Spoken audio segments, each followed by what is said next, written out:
So my name's Jess Kramer, and I've picked the subject Adaptive Leadership Approaches, Building Retention-Focused Cultures in Retail.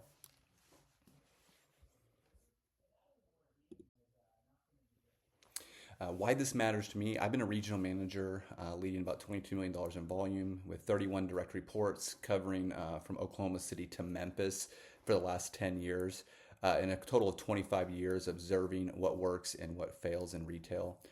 Teams with flexible leadership thrive, teams with rigid leadership struggle, and my end goal is to be a Chick-fil-A operator at some point. The real challenge is keeping people while helping them grow. The problem we're solving, retail faces unprecedented retention crisis. We see it in the news. We see it in the retailers we go to, understaffed, not having the right people. Frontline managers quit at the same rate as entry level staff. I see that with my managers. They quit sometimes as fast as entry level. Primary reason, lack of inspiring leadership. Managers promote career growth and meaningful work. When managers leave, ripple effect threatens entire teams, where if one manager leaves, many quit, lost knowledge, broken relationships, and team disruption.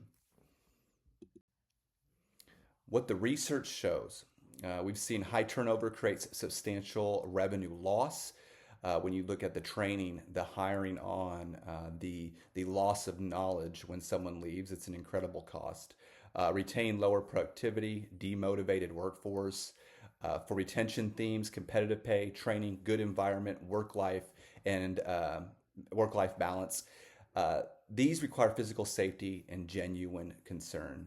Transparent communication builds trust, and comprehensive alone doesn't fix problems, doesn't fix broken leadership. People have bad leaders, not bad jobs. There's two leadership approaches, servant leadership, putting people first, and then situational leadership, adapting individual readiness. Not competing ideas, but complementary approaches. I feel I use both of these in my current leadership role. What if we combine them? That's what the research explores, create an adaptive servant leadership framework. Servant leadership explained. Leaders serve with their teams, not the other way around. Five core behaviors: listen, empathy, healing, awareness, persuasion, lead by example, and relationships, not authority. Why servant leadership works. It creates an emotional safety system in the high pressure retail. Employees face demanding customers and performance standards. Genuine care increases engagement and reduces turnover. Servant leaders actively listen and help employees grow. Servant leaders significantly increase employee engagement. Trust and emotional safety lead to higher retention. Employees repay genuine care with increased interest. The catch with servant leadership cannot work in a vacuum, needs organizational support. Executing top management instructions versus caring for employees. There's that constant battle of these are the results I have to get, but my employee's going through this. Where's the pressure? Where to relieve pressure to support that employee? Without backing, servant leaders burn out. Impossible conflicts when senior leaders don't model behavior. Must balance genuine care with a performance accountability. And I think that last piece is really where I know I've seen peers struggle, is juggling that care with performance accountability. Situational leadership explained. To diagnose and approach, employees' readiness, then adapt. You have an S1 leader, you have S2 leader, S3 leader, S4 leader. And as they go through that, they're learning and growing as individuals, and we have to adapt to those. It's not a one size fits all. Good leaders systemically guide through development stages, continually diagnosing where people are, adjusting management style accordingly, and documenting progress and adapting support. The four readiness levels, we have R1, high direction, high support. They need explicit instructions, frequent feedback, clear directions. For me, this is a brand new manager or a manager young in their role, needing that direct support.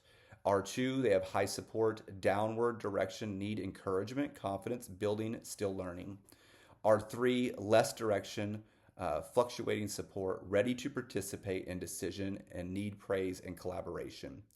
R4, independent. I have a few of these in my region, which is a blessing. Low support, low direction, delegate responsibilities, strategic coaching. Why situational leadership works in retail. Faster skill development and learning efficiency. People feel understood, not micromanaged or abandoned.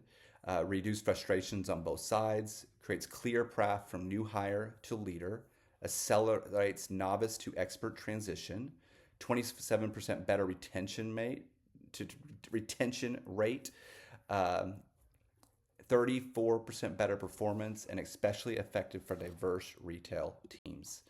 Bringing them together, servant leadership alone lacks situational diagnosis. Could treat everyone the same while need different things.